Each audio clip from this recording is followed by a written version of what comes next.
irmãs. Quero saudar a todos com graça e paz, em nome de Jesus. Bom a gente estar reunido nessa manhã para a gente adorar a Deus com alegria nos nossos corações, porque Deus é bom. É um dia muito importante também. Celebramos aí mais um ano da Reforma Protestante. São 503 anos de Reforma Protestante. Então, a nossa gratidão a Deus pela sua graça, sua fidelidade, pelo seu Evangelho, tem sido anunciado sempre. Ele é a fonte da nossa esperança, da nossa alegria e da nossa paz. Mas queria fazer uma leitura de um salmo com vocês, mas antes da leitura do salmo, vamos orar a Deus, vamos agradecer a Deus e pedir para que Ele nos abençoe nesse dia tão bonito que Ele nos dá, nessa manhã que estamos reunidos para adorá-lo, para declarar que a nossa fé, a nossa esperança e a nossa confiança estão nele. Senhor, muito obrigado por mais um dia na Tua presença. Obrigado porque o Senhor é Deus. O Senhor é o Criador e sustentador de todas as coisas. Obrigado porque é o Senhor quem sustenta a nossa vida. É o Senhor quem provê todas as coisas.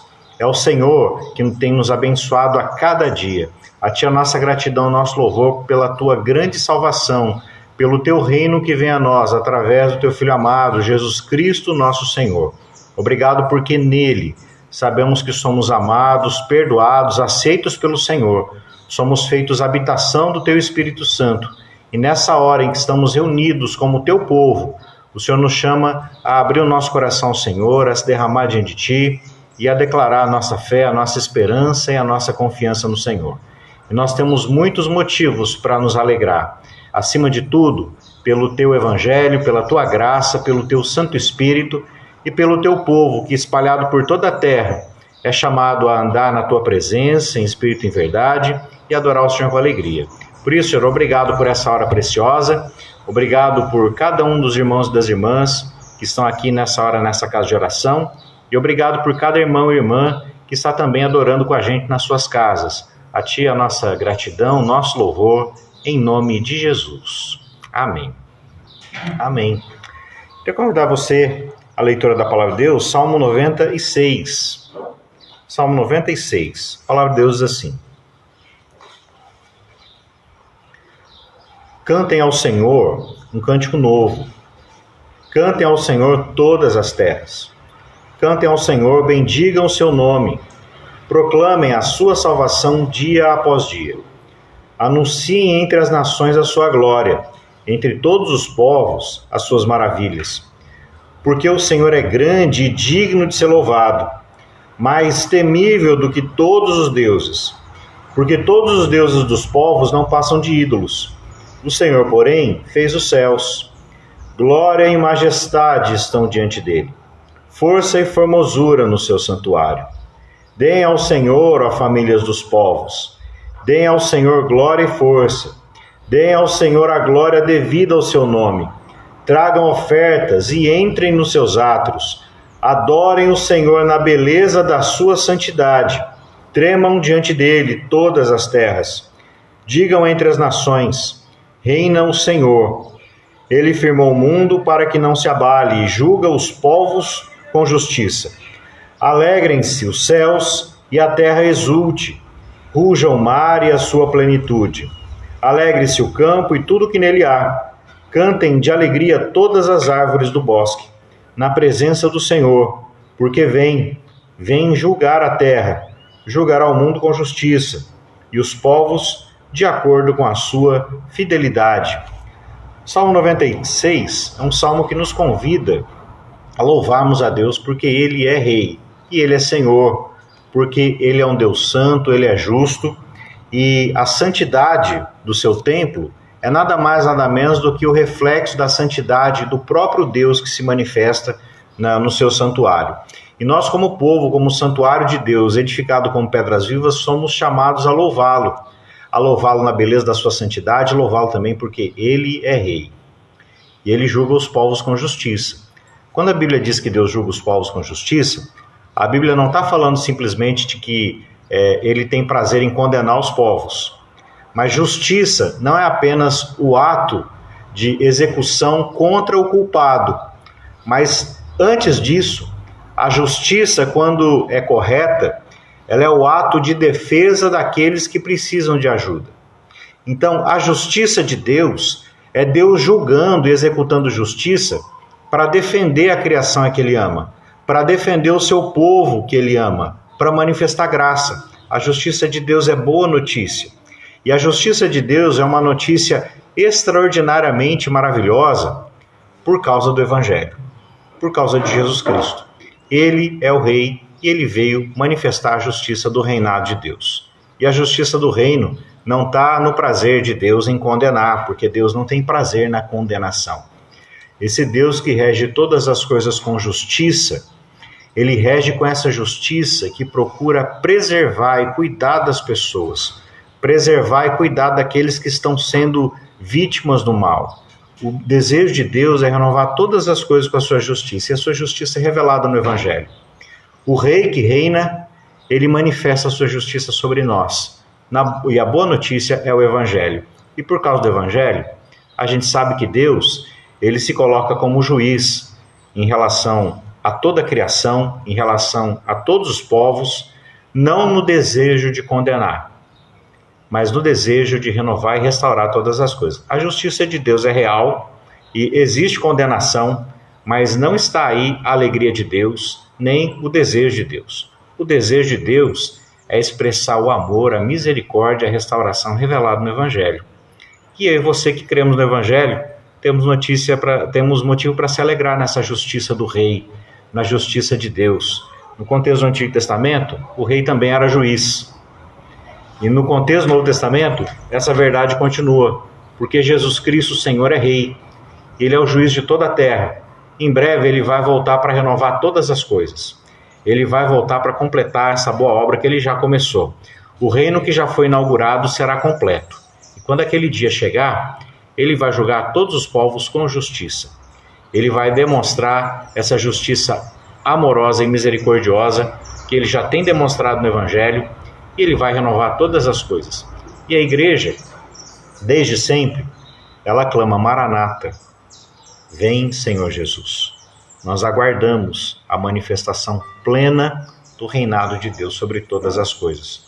Do Rei que já veio e inaugurou seu reino, que vai voltar para, de maneira completa e definitiva, tirar qualquer resquício de rebeldia contra o seu reino. Esse dia está chegando. E porque Deus é bom, ele já se faz presente, ele é Rei, e ele julga os povos com justiça, ele julga os povos à luz do Evangelho, da sua graça, da sua misericórdia, da sua retidão. Eu quero convidar você a continuar louvando a Deus com alegria. Vamos louvar a Deus, vamos cantar louvores a Deus, derramar o nosso coração e declarar que nós o amamos e confiamos nele. Senhor, obrigado por essa hora tão feliz para a gente. Estamos reunidos para te adorar, é sempre um motivo de alegria. Nós, nessa hora, também sentimos falta de tantos irmãos e irmãs nesse culto presencial, mas sabemos que nessa hora, por causa da ação do Teu Espírito Santo que o Senhor enviou aos nossos corações, o Senhor está presente na vida de cada um de nós.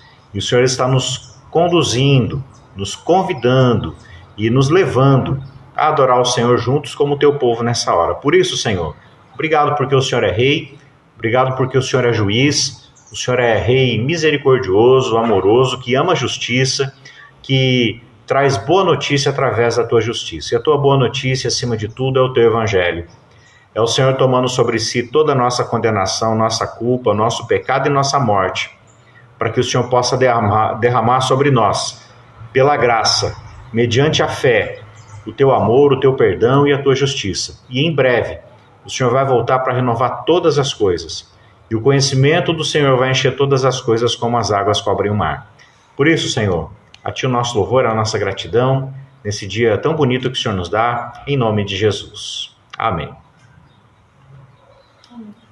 O convite está mais do que feito, né? Vamos levantar, louvar o Senhor, adorar. Você que está na sua casa também.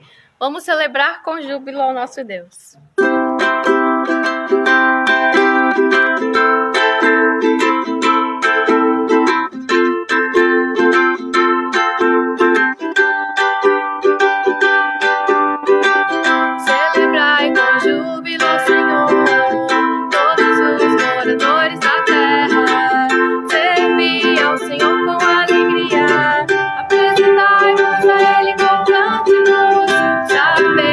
Senhor é bom, e eterna é sua bondade.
Deus, que o Senhor é bom e essa é mais uma manhã em que a sua misericórdia se renovou sobre a nossa vida, amém?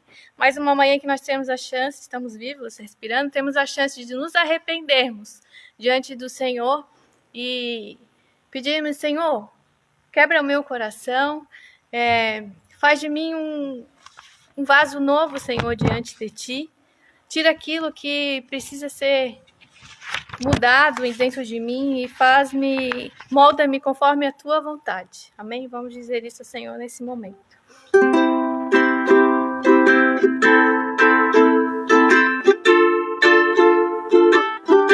Eu quero ser, Senhor amado, como um vaso nas mãos do oleiro. Quebra minha vida e fazer de novo. Eu quero ser, eu quero ser um vaso novo. Eu quero ser, Senhor amado, como um vaso nas mãos do oleiro. Quebra minha vida e fazer de novo. Eu quero ser, eu quero ser um vaso novo. E graças a Deus, porque o nosso Deus é soberano e reina sobre toda a terra, mas Ele se importa com cada um de nós. E nessa manhã nós estamos aqui para cantar que Ele é grande, que Ele é soberano, mas ao mesmo tempo agradecer por esse amor que Ele tem por cada um individualmente, por cada um de nós.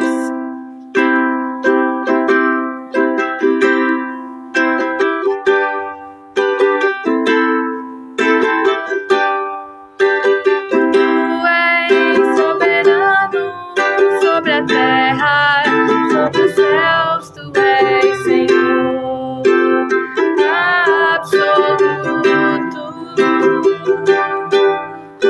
Tudo que existe acontece, Tu sabes muito bem. Tu és tremendo. E apesar dessa glória que tens, Tu te importas comigo também. Este amor tão grande eleva-me, amarra-me a Ti. Tu és tremendo.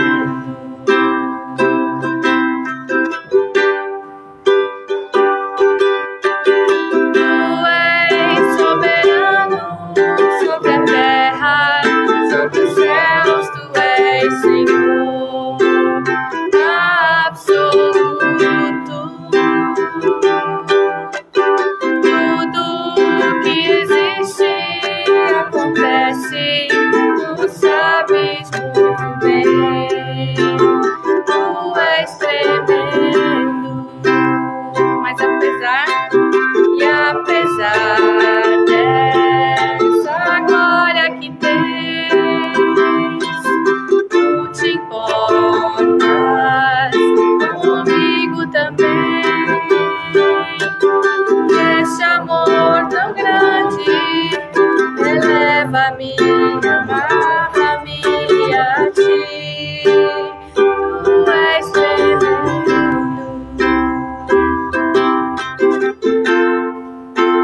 Tu és tremendo. Tu és tremendo. Aleluia, Senhor, nessa manhã a Ti todo o louvor, a gratidão do nosso coração, Senhor. Recebe, Pai, a nossa adoração, porque como cantamos, o Senhor é soberano, o Senhor é digno, Senhor, de toda adoração, Pai. E o Senhor nos chama a cada dia a te louvar, a te agradecer, a te engrandecer, Senhor, por tudo que tu és. E mesmo sendo tão grandioso, Pai, o Senhor se importa com cada um de nós, o Senhor tem propósitos para cada um de nós, Senhor, e nós te agradecemos por isso, porque não éramos merecedor do teu amor, mas através do teu Filho, o Senhor se achega a nós e nós podemos nos achegar a ti, Senhor. Obrigada, Senhor. Fica com cada um nesta manhã que está nas suas casas, os meus irmãos que estão aqui. Obrigada por cada um que pôde estar aqui nessa manhã. Senhor, guarda a vida de cada um de nós. Senhor, nos protege nesses dias, Pai, difíceis. Senhor, nos dê a tua paz e a tua alegria, Senhor. Em nome de Jesus que eu oro e agradeço. Amém.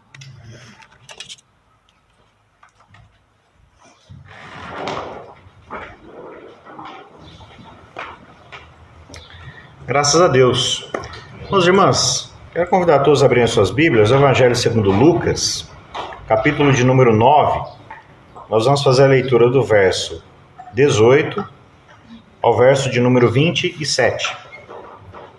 Lucas 9, de 18 a 27. Ontem mais especificamente, né, a Reforma Protestante completou mais um ano, 503 anos aí da Reforma Protestante. E a Reforma, ela tem 5 lemas que são fundamentais, né? Os chamados 5 solas da Reforma. Somente a graça, somente a fé, somente a Escritura, somente Cristo e glória somente a Deus. Esses 5 lemas da Reforma, eles são 5 norteadores muito importantes na vida da igreja. E eu gostaria de fazer uma leitura e a reflexão hoje com vocês sobre esse texto do Evangelho de Lucas, à luz dos 5 solas da Reforma Protestante, ou mais especificamente, alguém disse certa vez que os 5 lemas da Reforma se reduzem a um: somente Cristo. Porque a graça é em Cristo, porque a fé é em Cristo, porque a Escritura testifica de Cristo, porque a glória é dada a Deus por intermédio de Cristo. E, portanto, todos os 5 solas da Reforma, esses 5 lemas, eles estão profundamente arraigados e centralizados em Jesus Cristo. E se no século XVI houve a necessidade de uma reforma, né, entre outras coisas, a Reforma Protestante afirmou que a salvação não está à venda e que a graça de Deus não pode ser vendida. Hoje, no contexto em que a gente está vivendo, a gente precisa entender que a gente precisa novamente de reforma. Na verdade, a igreja precisa de reforma todo dia. A igreja precisa se voltar a Cristo todo dia. E se voltar a Cristo implica em não apenas compreender quem é Cristo, mas implica em que a gente venha andar na sua presença para que a vontade de Deus seja feita no céu e na terra. E por isso eu gostaria de fazer essa leitura com vocês, Lucas 9, de 18 a 27. A palavra de Deus diz assim: E aconteceu que enquanto Jesus estava orando em particular, achavam-se presentes os discípulos, a quem perguntou: Quem as multidões dizem que eu sou? Eles responderam: Uns dizem que é João Batista, outros dizem que é Elias, e ainda outros dizem que um dos antigos profetas ressuscitou. Então Jesus perguntou: E vocês, quem dizem que eu sou? Respondendo Pedro, disse: O Cristo de Deus. Jesus, porém, advertindo-os, mandou que a ninguém declarassem tal coisa, dizendo: É necessário que o Filho do Homem sofra muitas coisas, seja rejeitado pelos anciãos, pelos principais sacerdotes e pelos escribas, seja morto e no terceiro dia ressuscite.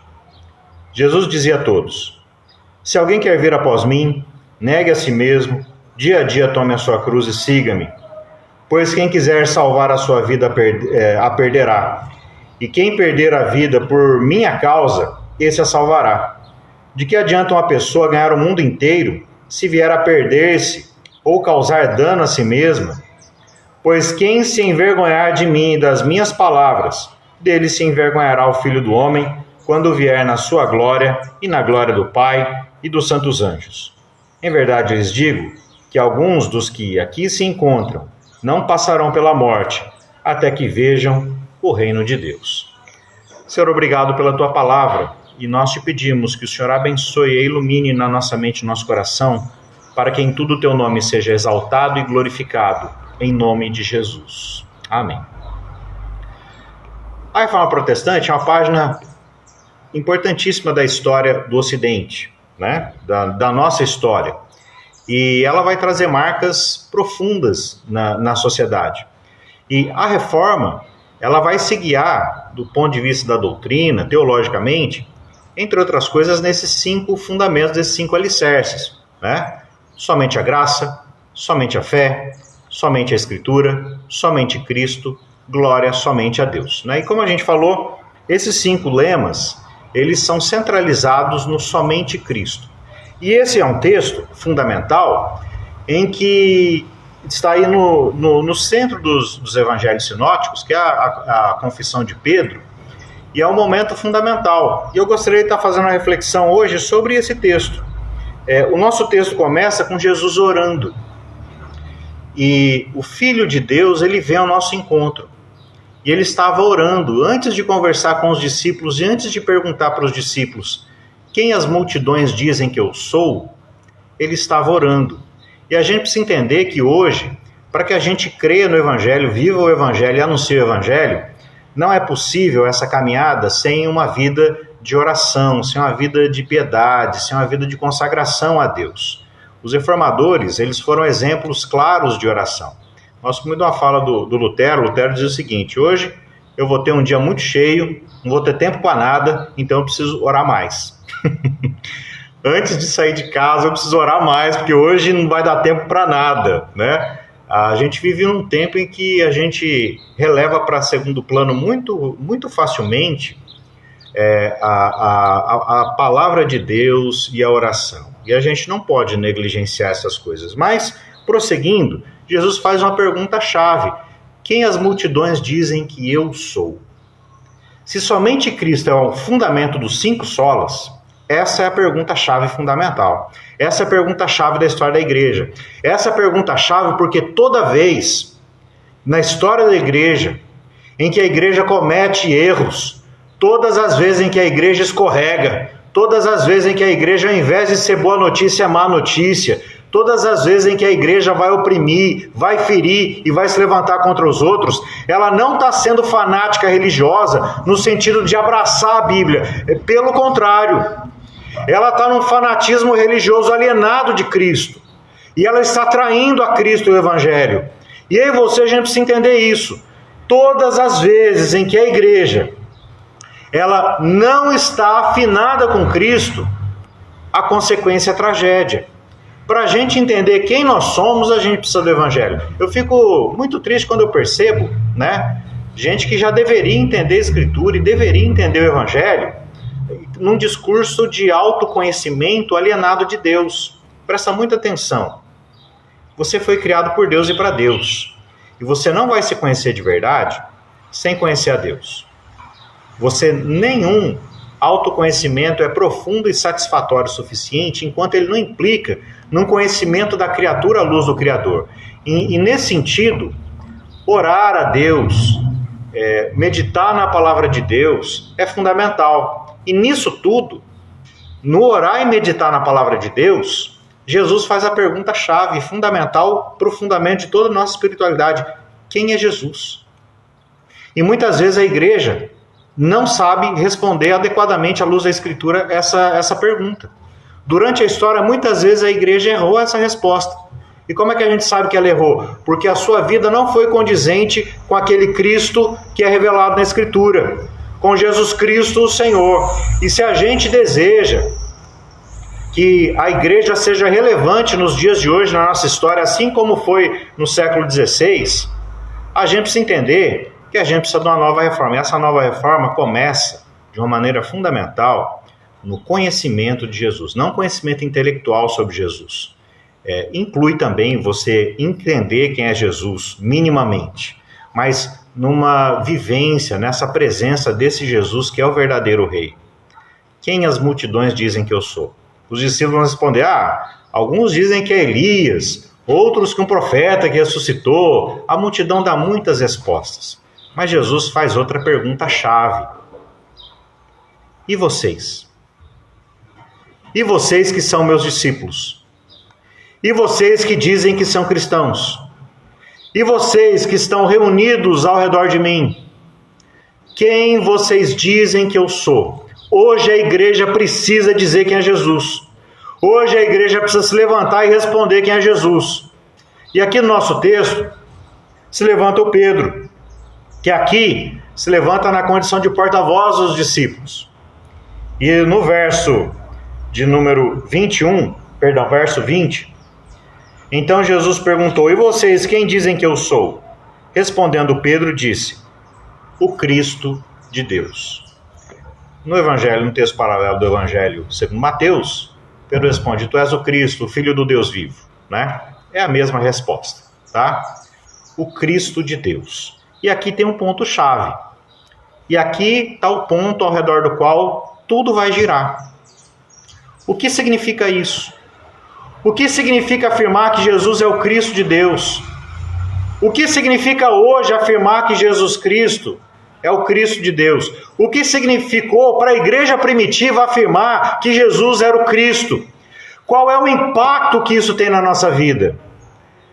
Essa semana aí vi muita polêmica em torno, né, de uma mensagem que um pastor de renome aí do nosso país pregou, né? Gerou uma série de comentários e discussões, etc. Não quero entrar aí no mérito do sermão, né?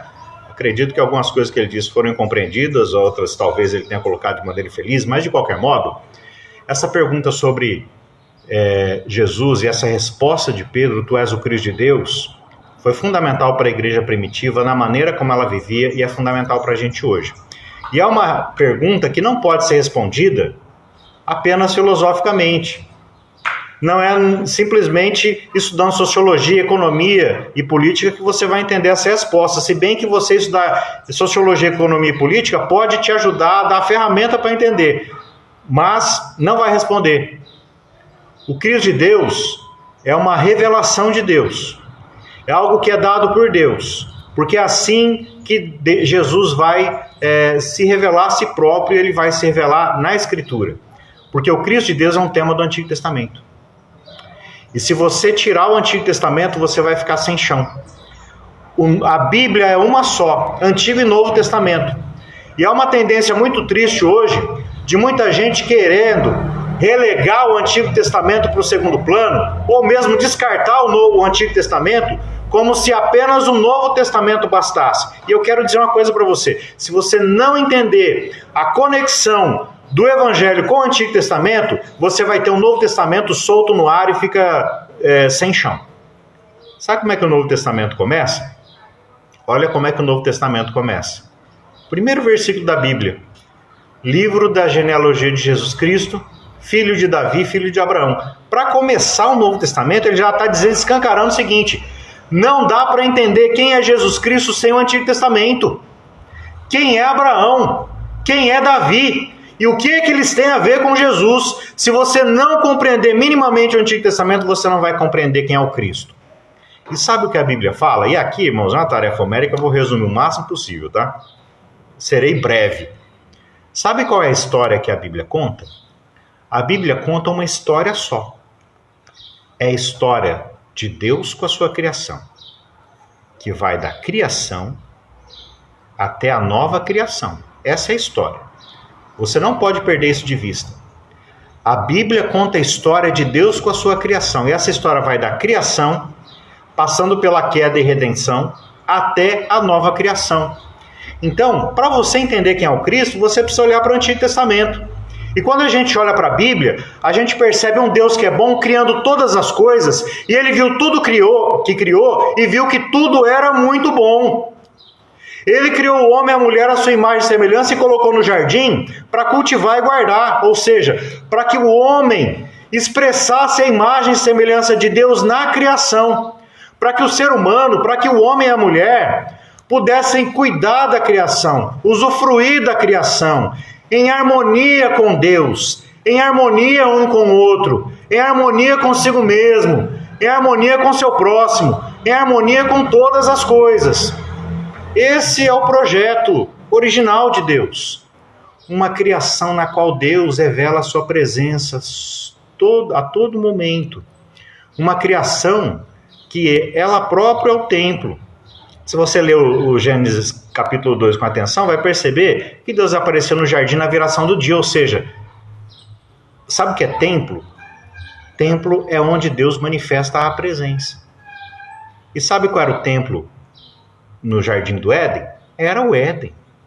O templo é a criação. A criação toda era templo de Deus.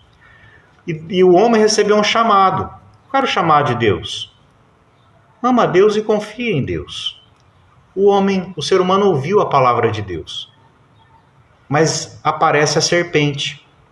E ao invés de continuar confiando em Deus na palavra dele, o ser humano ouviu a serpente. E aí vem a queda, que é essa crise que há em toda a criação. Toda a crise que há na criação, teologicamente, tem origem nessa rebelião fundamental do ser humano deixando de confiar em Deus na sua palavra para confiar na serpente, para confiar em outras vozes, para confiar em outras filosofias, para confiar em outras ideologias, para não fazer de Deus e da sua palavra o centro da sua vida, o centro de significado, o centro de identidade, a partir do qual a gente lê tudo. E sabe o que a gente vai ver na sequência? O homem é expulso do jardim, o ser humano é expulso do jardim, mas Deus não odeia o ser humano. E ele continua caminhando com o ser humano. Caim mata Abel. Antes de Caim matar Abel, Deus fala com Caim, avisa Caim: olha, Caim, cuidado, o teu desejo será contra ti, mas a ti cumpre dominá-lo. E mesmo depois que Caim peca, Deus não expulsa Caim da sua presença. Gênesis 4 diz que Caim fugiu da presença do Senhor. E Deus faz um sinal no Caim, não para punir o Caim, mas para que quem o encontrasse não o ferisse de morte. Ele continua se importando com aquele sujeito duro de coração, rebelde, que matou seu irmão. Sabe por quê? Porque Deus não tem prazer na ira. Deus tem prazer na misericórdia. E à medida que o pecado da humanidade vai crescendo, a gente vê o dilúvio, né? O texto de Noé, e ao final do dilúvio, Deus faz uma aliança com quem? Presta muita atenção. Deus não faz uma aliança com a alma do Noé. Deus faz uma aliança com Noé, com a sua descendência e com os animais. Isso é muito importante. Por que a aliança com Noé inclui os animais? Presta muita atenção, porque Deus é o rei de todas as coisas. Ele é rei do visível e do invisível.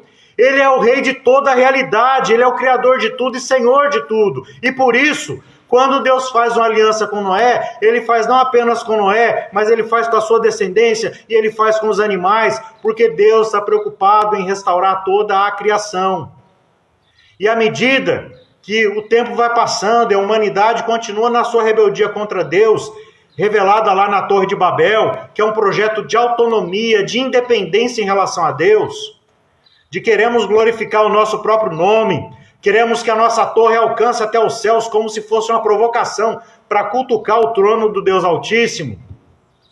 Deus continua agindo com graça e misericórdia e chama um homem, Abraão. Para quê? Para que através dele todas as famílias da terra fossem abençoadas. E se você olhar para o Antigo Testamento, vai perceber várias manifestações da salvação de Deus. Deus chama um povo e ele liberta esse povo da escravidão do Egito, e o Êxodo é o grande evento de salvação do Antigo Testamento. E presta muita atenção, o Êxodo não é uma história de salvação de alma. O Êxodo é uma história de Deus intervindo na criação para renovar a criação. Ele está libertando escravo.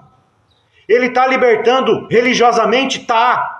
Ele está libertando da idolatria? Tá, mas ele não está libertando só da idolatria. Ele está libertando das consequências da idolatria, da escravidão, da violência, do abuso contra o próximo. Porque Deus, ele começa a manifestar de maneira clara. esses aspectos do seu reinado na sua aliança com Israel. Quando ele livra Israel do Egito, lá no Sinai ele faz uma aliança. Eu serei o seu Deus e vocês serão meu povo. E nessa aliança, Deus dá ao povo a lei. Para quê? Para que o povo conheça a santidade e a justiça de Deus na lei. Para que o povo saiba, através da lei, como se relacionar com Deus, com o próximo, consigo mesmo e com a criação, que são as 4 crises fundamentais que o pecado trouxe. Deus dá ao povo um tabernáculo. No final do livro de Êxodo, sabe como é que o Êxodo termina? Deus manifesta a sua glória no tabernáculo. Ele manifesta a sua presença. E o povo caminha à luz da revelação de Deus. Já no deserto, Israel fracassou, pecou, caiu em idolatria, não confiou na palavra de Deus, mas Deus é fiel e misericordioso. Aquela geração morreu no deserto, mas surgiu uma nova geração que confiou em Deus na sua palavra e que entrou na terra prometida. Observem que a salvação aqui é muito mais do que uma ideia de que quando eu morrer, eu vou para o paraíso. Observem que essa ideia é real, tá? A gente vai concluir isso daqui a pouco. Mas a salvação se manifesta à medida que na vida concreta das pessoas as relações são restauradas. Aquele povo, os hebreus, são libertos do Egito para quê? Eles são libertos da escravidão. São libertos de uma condição em que as pessoas eram oprimidas. Leia as leis do Antigo Testamento e você vai perceber a beleza e a justiça que há nas leis do Antigo Testamento. Comentei domingo passado, por exemplo, a lei do jubileu. De 50 em 50 anos, se a tua família perdeu tua terra, no ano do jubileu, a terra voltava para a tua família. Se você era escravo, no ano do jubileu, você era libertado. O jubileu era um tempo de libertação, era um tempo de restauração, era um tempo de perdão, era um tempo de redenção. E a gente vai observar todo o Antigo Testamento, o povo aguardando o reinado de Deus sobre todas as nações. E aí quando a gente chega no Novo Testamento, se você não entendeu a dinâmica fundamental do Antigo Testamento, você vai chegar no Novo Testamento, você está correndo o risco de, ao invés de permanecer no somente Cristo, você está correndo o risco de ler a Bíblia através da filosofia grega, através da cultura, e não através da revelação que Deus faz de si mesmo na Escritura. E quando Jesus chega, ele pergunta para os seus discípulos, quem as pessoas dizem que eu sou? Quando Israel entra na Terra Prometida, Israel endureceu seu coração novamente e pediu para Deus um rei. E Deus vai falar para Samuel, Samuel, não se aborrece. Não é você que eles estão rejeitando, é a mim. E aí começa a monarquia. E a história da monarquia foi uma tragédia, mas houve um rei, segundo o coração de Deus, a quem Deus fez promessa, chamado Davi. Segundo Samuel 7, Deus diz, Davi, você quer construir um templo para mim, mas você não vai construir não. Tá? Você não vai construir templo para mim. Mas um filho teu, um descendente teu que virá de ti, ele vai ser chamado Filho de Deus, ele vai reinar para sempre, o seu reinado não vai ter fim, e ele vai edificar o verdadeiro templo para mim. Jeremias foi um profeta que viveu no fim da monarquia e ali no início do exílio da Babilônia. O Jeremias vai afirmar o seguinte, Israel quebrou a aliança com Deus que Deus fez no Sinai, mas Deus vai fazer uma aliança nova e eterna, na qual a lei não será escrita em tábuas de pedra, mas ela vai ser escrita no coração. Deus vai dar um coração de carne, vai tirar o coração de pedra. Uma aliança nova na qual haverá redenção, haverá perdão dos pecados, haverá o jubileu. E aí, quando a gente observa o que acontece no exílio da Babilônia, nações pagãs invadem Israel.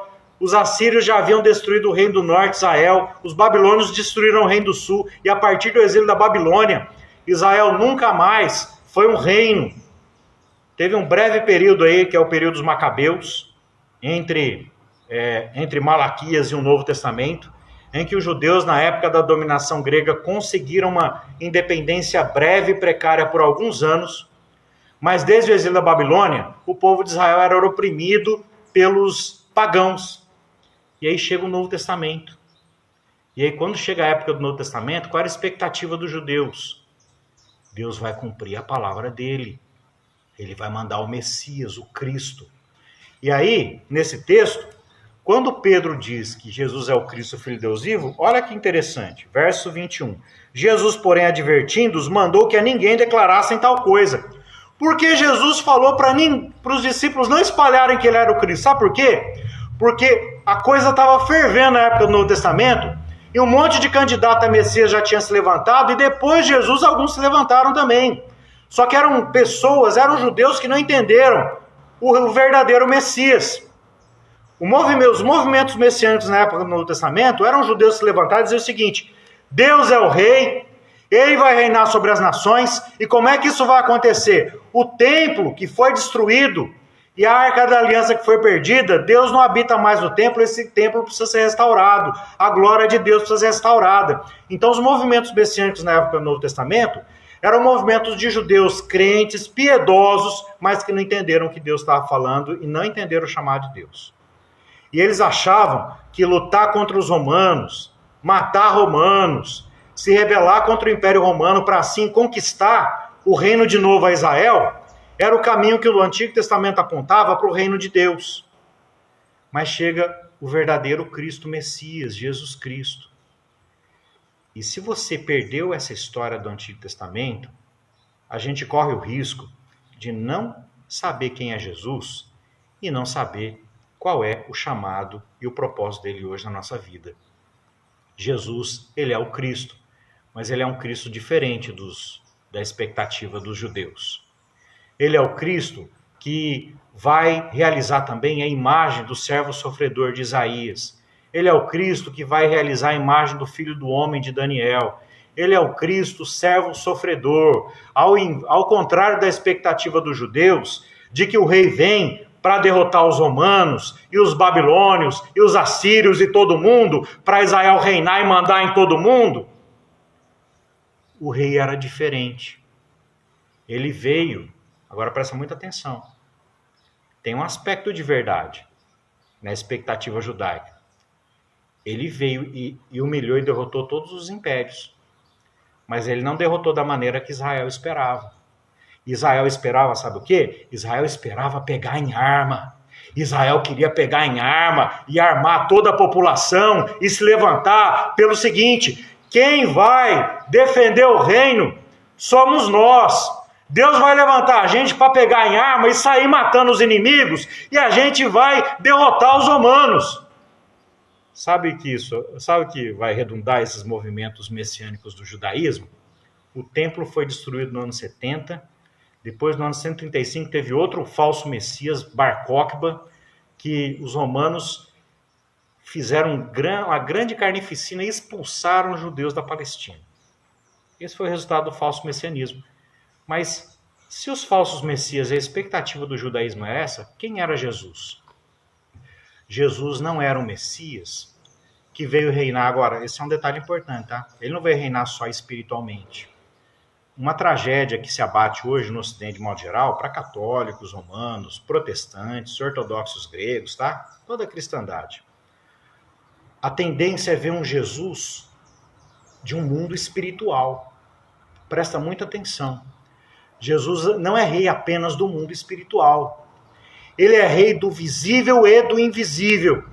Quando ele veio, sabe como é que ele derrotou o mal? Os impérios, como o Império Romano, era uma expressão de mal e de violência. Mas ao invés de derrotar o Império Romano politicamente, quando o Messias veio, ele atraiu todo o mal contra si. O Império Romano se levanta contra ele e ele é crucificado. A religião judaica se levanta contra ele e o declara herege, o declara um falso Messias. Judeus e pagãos, de modo geral, se levantam contra o ungido de Deus e o Filho de Deus. E ele atrai toda a ira de todos os poderes sobre si, para que naquele momento em que todo o poder de toda a realidade visível e invisível cai sobre ele, ele derrota esse poder de dentro para fora, e ele humilha todos esses poderes, e quando ele ressuscita, a sua ressurreição é a sua vitória definitiva e completa contra o poder político romano, contra o poder religioso dos fariseus e dos escribas e saduceus. Ele vai derrotar todo o mal em todas as suas dimensões e expressões.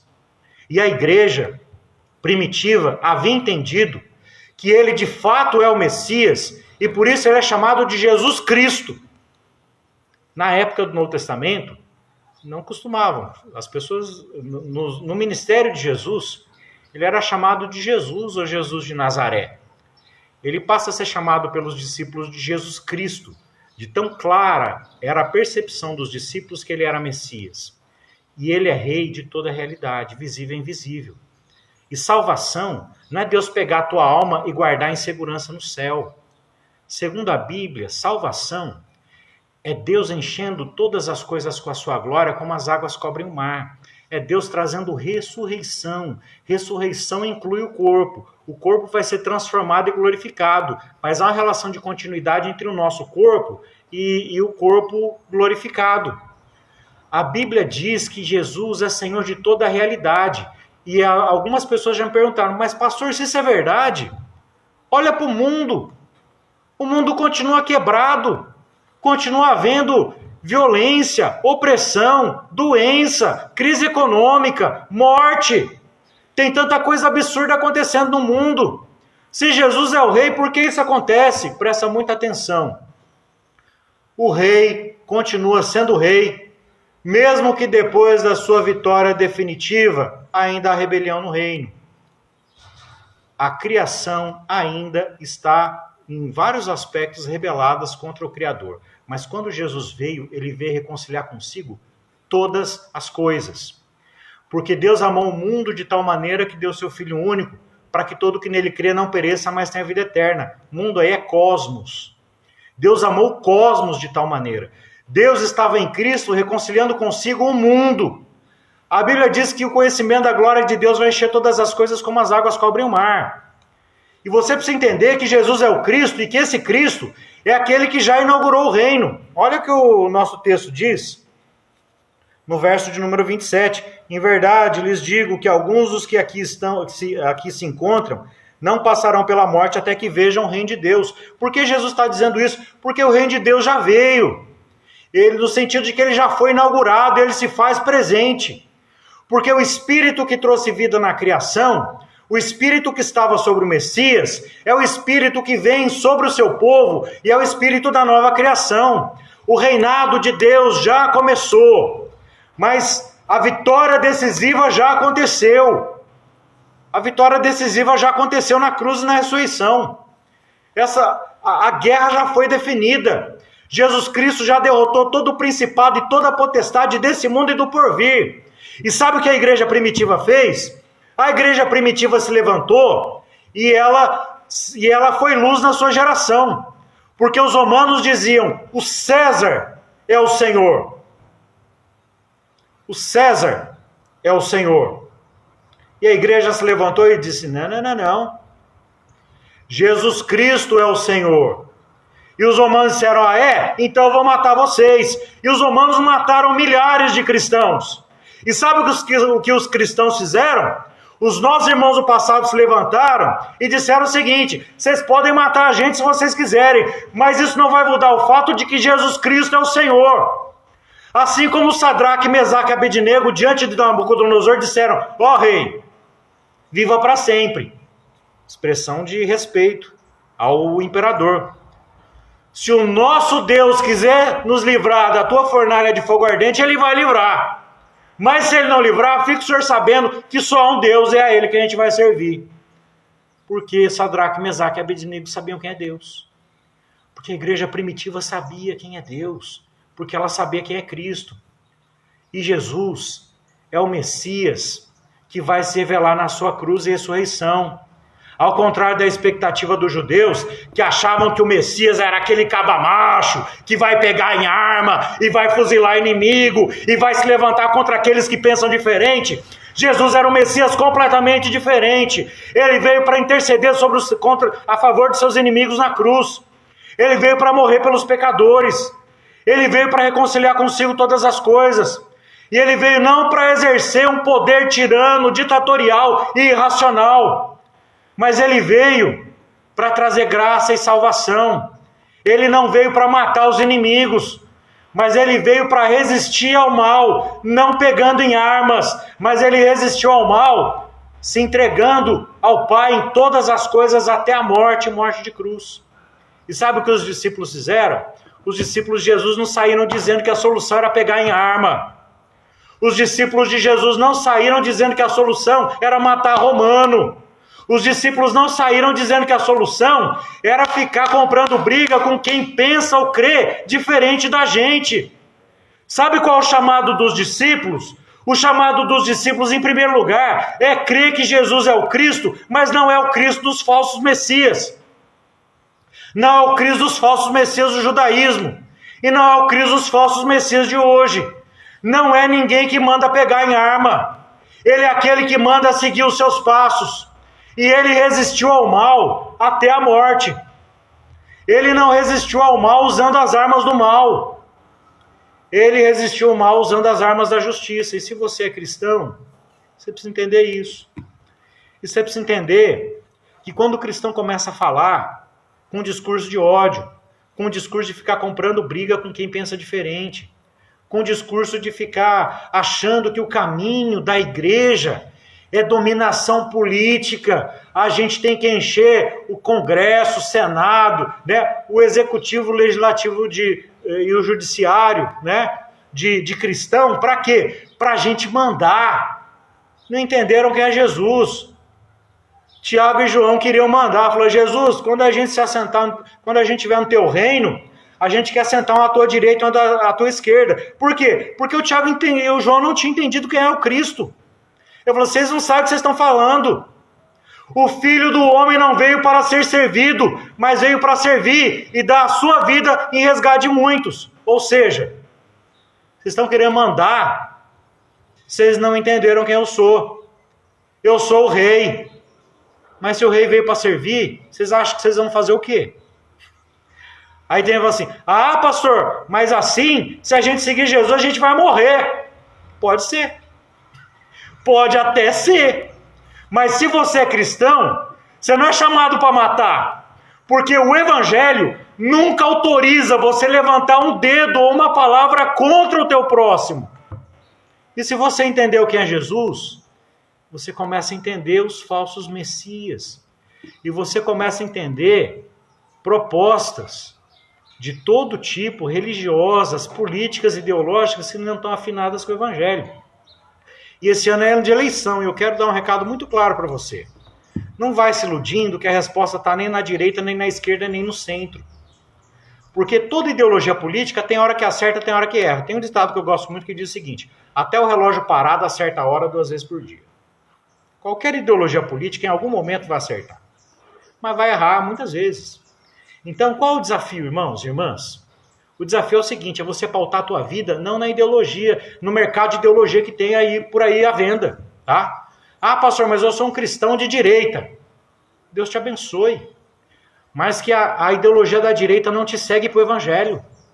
Que a ideologia da direita não te segue a ponto de você começar a achar que a solução é pegar arma. Ah, pastor, eu sou um cristão de esquerda. Que Deus te abençoe. Mas não deixa o discurso da esquerda de cegar e esvaziar o Evangelho. Tá? E não vai achando que a solução também é pegar arma, porque hoje em dia a esquerda não está mais com esse discurso, mas vai ver o que aconteceu nas décadas anteriores na história do Ocidente. A esquerda está ligada com Revolução Armada também, muitas vezes. Tá? Ah, pastor, mas hoje em dia é diferente. Graças a Deus, Deus abençoe e continue assim, mas é o seguinte: a solução, irmãos e irmãs, não é pegar arma. Ah, pastor, então a solução é no centro, né? Também não é. A solução é Cristo. E Cristo, Ele veio para reconciliar consigo a criação, para te reconciliar com Deus. Para que você saiba que você é amado, perdoado por Deus. Para quê? E aqui a gente encerra nesse ponto que é fundamental. Não é para ter segurança que um dia você vai ter um sofazinho de nuvem no céu. Que é uma ideia muito pobre que muita gente tem de salvação. Salvação é minha alma indo para o céu.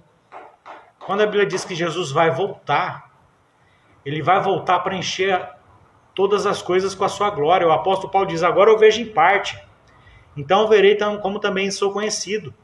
1 Coríntios 15, o apóstolo Paulo diz que Deus será tudo em todos. Sabe o que significa? Significa nova criação. A nova criação já começou quando Jesus ressuscitou. Aquele corpo que foi crucificado na cruz, aquele homem que foi morto, não permaneceu morto, mas ressuscitou com o corpo. E esse corpo que foi transformado e glorificado é o início da nova criação. E essa nova criação, ela continua na vida da igreja. Porque se você está em Cristo, você é nova criatura. E essa obra da nova criação já começou sobre a tua vida. E se você entendeu isso, você entendeu também que o chamado de Deus é um chamado para a igreja manifestar a glória de Deus em todas as coisas. E sabe o que significa todas as coisas? É muito mais que esse momento de culto. Jesus é o Cristo e hoje a igreja precisa de reforma. Para começar, ela precisa entender quem é o Cristo. O Cristo não é um salvador de alma celestial. Ele é muito mais que isso. Ele não salva a alma, ele salva você inteiro, de corpo e alma. Ou, se você preferir, de corpo, alma e espírito. Não importa a teoria que você tenha, tá? Antropológica sobre o ser humano, se é corpo, alma e espírito. O que importa é que ele vem para salvar você inteiro. Mas ele não vem salvar você individualmente apenas. Ele vem salvar um povo. Mas ele não vem apenas salvar um povo. Ele vem para renovar a sua criação.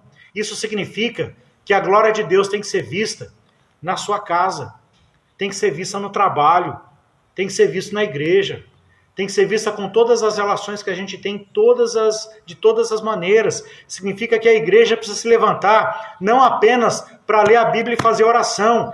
Ela tem que fazer isso, tá? E tem gente que nem isso está fazendo, mas tem que ler a Bíblia, tem que fazer oração e tem que adorar a Deus, porque isso faz parte do chamado fundamental da igreja. Mas quando você ora, lê a Bíblia e adora a Deus, isso deve te levar a um compromisso com Jesus Cristo, que é o Rei de tudo e de todas as coisas. E a igreja deve expressar esse reinado na sua vida. Agora, quando a igreja negocia o evangelho e começa a abraçar outras ideologias que negam o evangelho, aí é a tragédia, é a falência.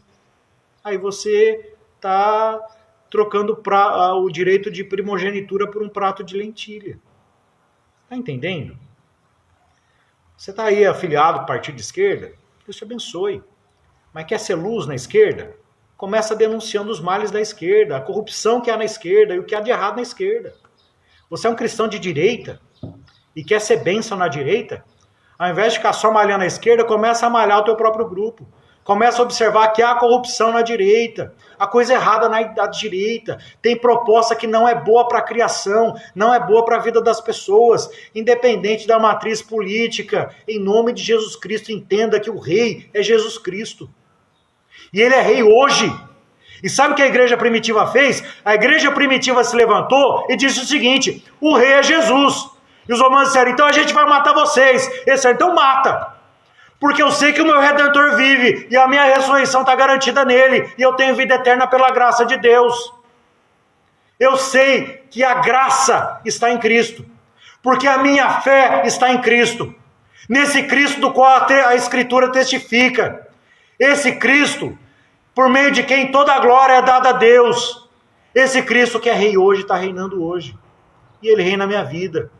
E porque ele reina na minha vida, todo dia a gente precisa de reforma. Todo dia, todos nós precisamos de arrependimento. Tem um sermão que eu preguei uma vez que o Wilson não me deixa esquecer, que é o corrija a sua rota. Se você pega o seu carro e vai fazer uma viagem, você pode pegar uma estrada reta, tá? E eu vou contar um exemplo fictício. Digamos que a estrada tenha 10 mil quilômetros e ela seja reta. Por mais reta que ela seja, de vez em quando você tem que fazer pequenas alterações no percurso. Porque uma diferença muito pequena lá no começo, se não tiver arrependimento, ao invés de ir para lá, você vai para um lugar completamente diferente. Tá certo? A reforma nos lembra, com seus 5 solas, e o seu sola fundamental somente Cristo, que eu e você, a gente precisa entender que hoje Jesus é o rei de tudo. E como é que a igreja manifesta esse reinado? Vivendo todas as áreas da sua vida para a glória de Deus. Demonstrando arrependimento do seu trabalho. Uma vez alguém me disse o seguinte: sabe como é que é, né? Religião é uma coisa, trabalho é outra. Não entendeu o que é o Evangelho. Não entendeu quem é Cristo. Ele é o Cristo de todo o universo. Ele é o Senhor de todas as coisas. Todas as coisas foram criadas por meio dele. Todas as coisas são para ele. E ele morreu na cruz e ressuscitou para derrotar todos os poderes visíveis e invisíveis do mal. E ele morreu e ressuscitou para restaurar e abençoar toda a sua criação. E aqueles que nele creem têm vida eterna. E vão participar de novos céus, nova terra, onde habita a justiça. E Deus vai enxugar dos olhos toda lágrima. Agora, a gente precisa entender quem é Cristo e quem é o nosso chamado. Por isso, Jesus encerra o nosso texto dizendo o seguinte: quem quiser ganhar a sua vida vai perder. Mas quem perder a sua vida por causa de mim e do Evangelho vai ganhar. Sabe o que isso significa? Significa que tem muitas maneiras pelas quais as pessoas buscam a felicidade, buscam ser felizes. Mas você só vai ter plenitude de vida no Criador, que você foi criado por Ele e para Ele. E nada nesse mundo, nem o mundo inteiro, pode preencher o vazio que você tem no teu coração, se não for Ele. E quando a gente crê nele e se entrega para Ele, a vontade dele deve ser feita como Ele nos ensinou na oração do Pai Nosso, no céu e na terra. Esse ano é ano de eleição. A igreja precisa orar, precisa pedir perdão dos seus pecados, porque muitas vezes a igreja não tem agido no meio político como deveria. Muitos políticos que se dizem evangélicos são corruptos. Muitos políticos que se dizem evangélicos estão mais preocupados com uma agenda de tomar poder do que por uma agenda de serviço. A igreja primitiva derrotou o Império Romano. Ou melhor, Jesus derrotou o Império Romano e conquistou o Império Romano sem levantar uma espada. Através de um povo que orava, um povo que lia a Escritura, um povo que cria que o Cristo não é o imperador, mas é Cristo, o Senhor. E hoje, a gente tem que ser submisso às autoridades constituídas naquilo que é competência dela? Precisa. Mas a gente precisa ser uma nação de profeta e continuar dizendo que as autoridades constituídas erram. E quando elas erram, elas devem ser chamadas ao arrependimento, sejam quem forem, inclusive político que se diz evangélico. E que Deus os abençoe. Porque Jesus não é um rei apenas do mundo espiritual. Entenda isso. Ele é rei de todas as coisas. E quando a igreja se levantou, sabe por que ela sofreu martírio? Ela não sofreu martírio, muitos cristãos da igreja primitiva, e muitos cristãos hoje, tá? Tem mais cristão morrendo hoje pela fé do que na época do Novo Testamento, ou da igreja antiga, tá? Sabe o que leva um cristão a morrer pela sua fé? É a convicção de que Jesus não é um Jesus só salvador de alma. Ele é o Senhor de tudo. Ele é Senhor daquilo que nós somos, Ele é Senhor daquilo que nós temos, Ele é Senhor da criação, Ele é Senhor da política, Ele é Senhor de todas as coisas. E se ainda tem gente, tem político que não se submeteu ao seu senhorio, se ainda tem empresas que não se submeteram ao senhorio, e se tem pessoas que não se submeteram ao senhorio, isso é questão de tempo. Porque a hora está chegando, em que aquele que vem virá, e todo joelho vai se dobrar, e toda língua vai confessar que Jesus Cristo é o Senhor. E sabe como é que você testemunha isso? Vivendo o Evangelho em todas as coisas, em todas as áreas da vida. E não só vir na igreja de vez em quando, orando, lendo a Bíblia. E eu digo de novo, orar, ler a Bíblia e adorar juntos é fundamental.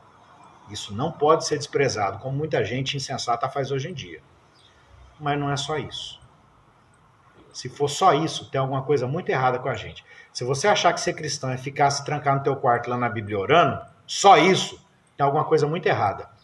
Porque o Jesus, o Cristo revelado nos Evangelhos, foi em direção às pessoas. Ele foi em direção às pessoas, ele foi instrumento de cura, ele foi instrumento de libertação, ele foi instrumento de pão na mesa, e ele anunciou o reinado de Deus e trouxe o reinado de Deus sobre nós. Ele é o Cristo de Deus. E a igreja precisa hoje de uma reforma. Jesus entrou no templo de Jerusalém, derrubou a mesa dos cambistas, entendeu? Declarou ali que aquele templo, a sua hora tinha passado. Eu fico imaginando como seria a manifestação de Jesus se manifestando hoje visivelmente e entrando nas igrejas. O que Jesus não iria denunciar e chamar ao arrependimento? Entenda uma coisa, esse Cristo está vivo. Nessa hora ele está aqui no meio de nós. E ele nos chama a reformar a nossa vida todo dia. Você acha que você já está bom? Quem acha que está bom não entendeu o Evangelho. Porque toda vez que você tem um encontro com Deus, você é confrontado com a sua santidade e beleza e com a tua miséria. Tá? Vai ver a Bíblia e vai ver o que acontece quando alguém encontra Deus. Ele não sai por aí falando grosso, arrotando e falando eu sou bom, eu sou espiritual. De jeito nenhum. Sempre que alguém tem encontro com Deus, ele sai batendo a mão no peito e dizendo, ai de mim, eu estou perdido. Eu sou um homem de lábios impuros e habito num povo de lábios impuros e os meus olhos viram o Rei, o Senhor dos Exércitos. Que Deus os abençoe. E que Deus, pela sua graça, continue renovando a nossa vida como igreja. E que a igreja entenda que ela é chamada para manifestar o reinado de Deus em todas as coisas, seguindo os passos de Jesus. Não é se levantando contra aqueles que você possa chamar de inimigos. Porque a gente pode até ter inimigo, mas a gente não pode ser inimigo de ninguém. Jesus não se levantou como inimigo de ninguém. Ele se levantou e chamou todos ao seu reino e ao arrependimento. Essa é uma reforma fundamental que a gente precisa hoje, irmãos e irmãs. A necessidade de reforma não mudou. Nós precisamos de reforma todo dia. Porque todo dia, todos nós, precisamos de arrependimento. Ao invés de ficar tentando achar culpado e ficar botando a culpa nos outros, Deus está chamando a mim e a você para a gente se arrepender. E para a gente se render à sua vontade. E para a gente se render ao senhorio do Rei. Cristo é Rei. O Rei sobre tudo. Queria orar com você. Senhor, queremos te agradecer por essa manhã e por essa hora e pela tua palavra. Tua palavra que nos revela que tu és o Cristo de Deus. Tu és o Cristo, o Filho do Deus vivo. Tu és aquele que vem realizar todas as promessas do Antigo Testamento. O Senhor é aquele para quem a aliança que o Senhor fez com Noé e todos os animais se cumprisse. O Senhor é aquele que vem cumprir a aliança que fez com Abraão de bênção a todas as nações. O Senhor é o filho de Davi, que veio para exercer o reinado sobre todas as nações. Mas o Senhor realiza o teu reinado a partir da tua cruz e da tua ressurreição, através do serviço, através da misericórdia e do amor. O Senhor é o Rei acima de todo rei. O Senhor é o Rei. Nunca houve, nunca haverá rei como o Senhor. Poderoso como o Senhor. Glorioso como o Senhor. Porque tu és o Rei eterno, Senhor de todas as coisas. E, Senhor, nós como igreja, como teu povo, pedimos perdão. Porque a igreja sempre tem precisado de renovação, de reforma. E hoje, Senhor, precisamos de renovação. Precisamos estar firmados na tua graça maravilhosa, que nos chama ao conserto, que nos chama à reconciliação com o Senhor, através do Evangelho. Somos chamados a crer, depositar nossa fé e nossa esperança, não em tanta ideologia à disposição no mercado, mas é que a nossa esperança e a nossa fé estejam em Ti, estejam no Teu Evangelho, na boa notícia do Teu reino, que já foi inaugurado pelo Teu Filho amado, e que em breve o Senhor vai realizar de maneira completa. O Senhor nos abençoa para que possamos ler a Escritura, e não ler a Bíblia através de filosofia humana, através do neoplatonismo, através da cultura da nossa época, mas, Senhor, que a gente possa ler a nossa cultura à luz da Tua palavra, e que a gente possa ter iluminação do Teu Espírito Santo, para que a gente possa discernir na Escritura o que é o Teu reino, Teu reinado sobre todas as coisas, sobre todas as áreas da nossa vida. Senhor, esse ano de eleição, tem misericórdia de nós. Senhor, tantos ímpios se dizendo cristãos, tanto entre aqueles que são eleitos quanto entre os eleitores. Senhor, tem misericórdia de nós. Senhor, converte os nossos corações a Ti, porque o juízo começa pela Tua casa. Senhor, tem misericórdia da igreja. Tem misericórdia da igreja para que a igreja se arrependa dos seus pecados, para que a igreja se volte a Ti e a igreja viva o caminho do Evangelho, o caminho da Tua cruz e da Tua ressurreição, o caminho de amar, de perdoar, de servir, não com armas em punho, Senhor, porque as armas da nossa milícia não são carnais, mas são úteis, são fiéis e são eficazes em Cristo Jesus, no poder do Teu Espírito Santo.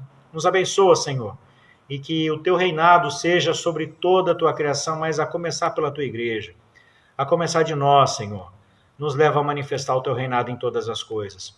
Nos leva a não vivermos alienados e separados da sociedade maior, mas que a gente possa olhar para a nossa cultura, para a política e para todas as coisas e no poder do teu Espírito Santo e à luz do Evangelho, sermos uma geração de profetas que denunciam o mal, a injustiça e o que há de errado, mas que se colocam numa posição de defender as pessoas e a tua criação para a tua glória. Que o Senhor nos abençoe e que o teu reinado seja confirmado sobre todos nós para a tua glória, em nome de Jesus. Amém. Irmãos e irmãs, que Deus os abençoe e que Jesus o Rei encha a tua vida e o teu coração. Que Jesus o Rei nos guie e nos leve em todas as coisas a nos rendermos ao seu senhorio, ao seu reinado. Nós vamos orar nessa hora, mas eu tenho um aviso importante, tá? Para todo mundo. Hoje à noite vai haver um culto através de uma live da IPI do Brasil em celebração dos 503 anos da Reforma Protestante, tá? A gente já compartilhou os links aí nos nossos grupos de WhatsApp, tá? A gente vai estar reforçando o recado. Esse culto vai ter celebração também de Santa Ceia, então você pode aproveitar hoje, a gente pode adorar a Deus juntos aí hoje com toda a IPI do Brasil e todos aqueles que quiserem adorar a Deus com a gente, né? Nessa celebração a Deus, em gratidão por mais um ano de comemoração da Reforma Protestante. E você pode estar se preparando aí para a ceia, né, com o pão, suco de uva, para a gente estar celebrando a ceia também no culto hoje à noite, na nossa live da IPI do Brasil. Deus abençoe sua vida, tá? Muito bom estar com vocês, muito bom poder celebrarmos o culto aí, eu pessoalmente, sem precisar ficar olhando para a câmera, que é bom olhar para vocês, olho no olho, que Deus abençoe a todos. Vamos colocar em pé, vamos orar. Senhor, a Ti o nosso louvor e a nossa gratidão por esse dia. E a nossa gratidão porque sabemos que o Senhor é Criador de todas as coisas. Tu és o Rei. O Senhor é Rei sobre o visível e sobre o invisível, sobre todo o principado e potestade desse mundo ou do porvir. O Senhor é Rei sobre tudo. E o Senhor já reina hoje. E nós, Senhor, declaramos como Tua igreja o Teu reinado hoje. O Senhor reina hoje sobre todas as coisas. Mas sabemos, Senhor, que há muitos rebeldes contra o Teu reinado. Sabemos que há muitos que não creem. E sabemos que o Senhor é bom e chama a todos ao arrependimento. O Senhor chama a todos à fé no Senhor. E o Senhor chama a nós, o Teu povo, a Tua igreja, a todo dia nos voltarmos para o Senhor, constantemente nos arrependermos do mal e constantemente nos rendermos ao Teu reinado, ao Teu senhorio em todas as áreas da nossa vida. Senhor, abençoa quem somos e o que temos, abençoa os nossos relacionamentos, abençoa, Senhor, o nosso envolvimento com todas as coisas, e que pela Tua graça possamos seguir os Teus passos, que nos Teus passos possamos, no poder do Teu Espírito Santo, anunciar a boa notícia do Teu reinado, que já foi inaugurado pelo Senhor, Teu reino que já se faz presente, que em breve vai ser pleno, em breve o Senhor vai destruir todos os inimigos que o Senhor já derrotou. O Senhor já derrotou o mundo, o pecado e a morte. Em breve, quando o Senhor voltar, o Senhor vai encher todas as coisas com a Tua glória e a gente vai viver para sempre na Tua presença. Senhor, até aquele dia chegar, nos dá graça para que possamos continuar anunciando o Teu Evangelho e fazendo a boa confissão de que cremos em Jesus Cristo, o Filho do Deus Altíssimo, e que a nossa fé seja testemunhada por uma vida de amor, de perdão e de serviço, uma vida voltada em favor dos outros, para a Tua glória, para que em tudo o Teu nome seja exaltado e glorificado. Aviva a Tua obra, Senhor, na vida do Teu povo. Desperta o Teu povo para a Tua palavra, desperta o Teu povo para a oração, e desperta o Teu povo a vivenciar a fé em todas as dimensões da nossa vida, na política, na relação com os outros, para que em tudo o Teu nome seja exaltado e glorificado, em nome de Jesus. E que a graça maravilhosa de Jesus Cristo, o Rei, o Senhor, que o amor de Deus, nosso Pai, que a comunhão, a consolação, a alegria e o poder que é no Espírito Santo de Deus seja sobre cada um dos irmãos e das irmãs, de geração em geração, hoje e sempre. Amém. Deus te abençoe, um ótimo e abençoado domingo, uma ótima e abençoada semana, vão em paz, e que Jesus Cristo, o Rei, seja honrado e glorificado na nossa vida para a sua glória, em nome de Jesus. Amém.